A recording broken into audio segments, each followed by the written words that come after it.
কৃত্ৰিম বানত ককবকাইছে দেৰগাঁও নেঘেৰিটিং শিৱদৌলৰ কাষৰ ৫টা পৰিয়ালে।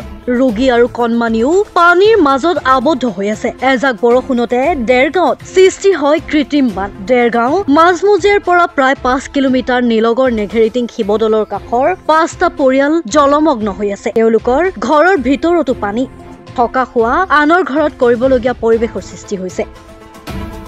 আনকি বানপানীৰ ফলত ছাত্ৰ-ছাত্ৰী সকলো শিক্ষা অনুষ্ঠানলৈ যাব পৰা নাই। পানীৰ মাজত ককবকাইছে এই পৰিয়ালকেইটাই। এতিয়াও উক্ত স্থানত বিভাগীয় কৰ্তৃপক্ষ উপস্থিত নোহোৱাত ক্ষুব্ধ হৈ পৰিছে গঞা ৰাইজ। আমাৰ এই জেগাটোৰ নাম হ'ল নেঘেৰিটিং গাঁও। নেঘেৰিটিং আদৰ্শ গাঁও। এতিয়া আদৰ্শ গাঁও বুলি ক'বলৈ লজ্জিতহে আমি। আদৰ্শ গাঁৱৰ বিকল্প ৰূপ এতিয়া আপোনালোকে দেখিছে।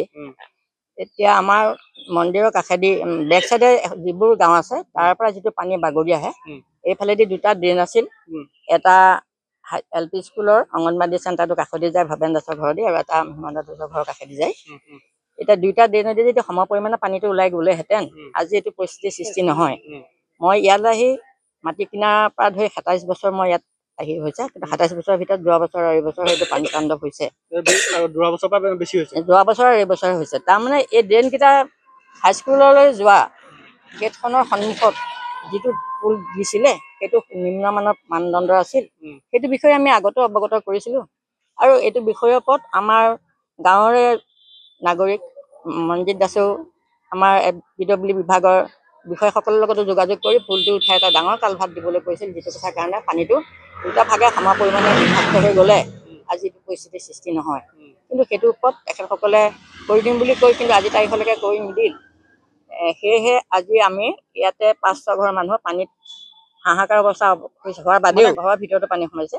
খাবলৈ মানে আপোনাৰ ধৰকচোন তেওঁলোকে এতিয়া খাবই পৰা নাই। মই ব্যৱস্থা এটা কৰি দিছোঁ যদিও মানে ভিতৰতে মানে গেলা গোন্ধত খোৱাটো থাকিব কেনেকে? প্ৰথম কথা ৰোগী এগৰাকী আছে, ৰোগীগৰাকী যিটো অসুখ হৈছে, যিটো কথাৰ কাৰণে তেখেতৰ এই পানীৰ ভাৱটোৱে লাগিব নালাগে এতিয়া। সেয়েহে আমি ৰাতিপুৱা ডক্টৰৰ ওচৰলৈ নিবলৈ সিদ্ধান্ত কৰোঁতে বৰষুণ দিওঁতে তৎমুহূৰ্ততে এতিয়া এইটো পৰ্যায় হ'ল।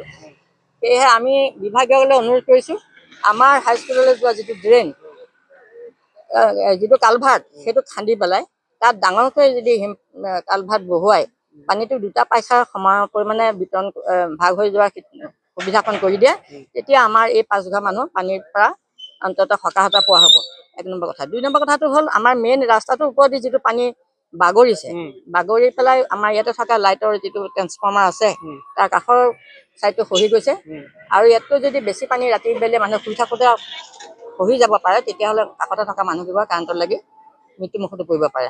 সেই আটাইকেইটা দিশলৈ লক্ষ্য ৰাখি আমি বিভাগীয় বিষয়াক আমি কৰজোৰে অনুৰোধ জনাইছোঁ, আমাৰ এই সমস্যাটো সমাধান কৰাত তেখেতসকলে অকণমান দৃষ্টিগোচৰ কৰক, আৰু কি কৰিলে ভাল হয় পৰিৱেশটো এবাৰ পৰ্যবেক্ষণ কৰিলে ভাল হ'ব বুলি ভাবিছোঁ। নিশ্চয় এইটো এটা বৰ ডাঙৰ সমস্যা হৈছে আমাৰ কাৰণে। এতিয়া অলপ দিন 2 বছৰ 3 বছৰৰ ভিতৰতে হৈ আছে। এইটো মানে বহুত ডাঙৰ, অলপ বৰষুণ আহিলে গোটেই পৰিৱেশটো পানীময় হৈ যায়। আমাৰ ল'ৰা-ছোৱালী অহা যোৱা কৰাৰ অসুবিধা হৈ যায়, স্কুললৈ যাবলৈ দিগদাৰ হৈ যায়, বন্ধ কৰিবলগীয়া হয় স্কুল। আৰু আমাৰ তেনেকৈ ল'ৰা-ছোৱালী থাকিলে অসুখো পৰিছে, তেনেকৈ বা ওচৰ পাজৰ মানুহ অসুখত হৈছে পানীত সোমাই। লেতেৰা পানী নিশ্চয় ডেফিনেটলি হৈছে। আমাৰ ওচৰৰ মানুহ এতিয়া বেমাৰ হৈছে, অসুখ অলৰেডি চাফাৰিং হৈ আছে, তেওঁলোক এতিয়া ডক্টৰৰ ঘৰত যাবলৈ ওলাই আছে।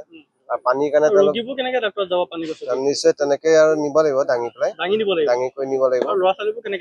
ল'ৰা-ছোৱালী পালেঙৰ ওপৰত থকা আছিলে, তেনেকৈ ভিতৰতে আবদ্ধ কৰি ৰখা হৈছে।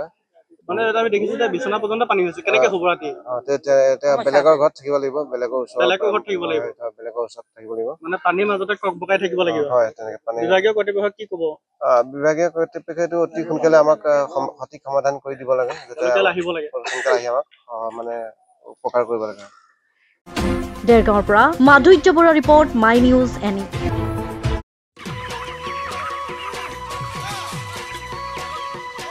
অতি কম দিনতেই একোটা এনেকুৱা হৈ যায়। মই যে বিয়মৰ দানা খুৱাওঁ, আপোনালোকেও বিয়মৰ দানা খুৱাওক আৰু কম দিনতেই অধিক মুনাফা লাভ কৰক।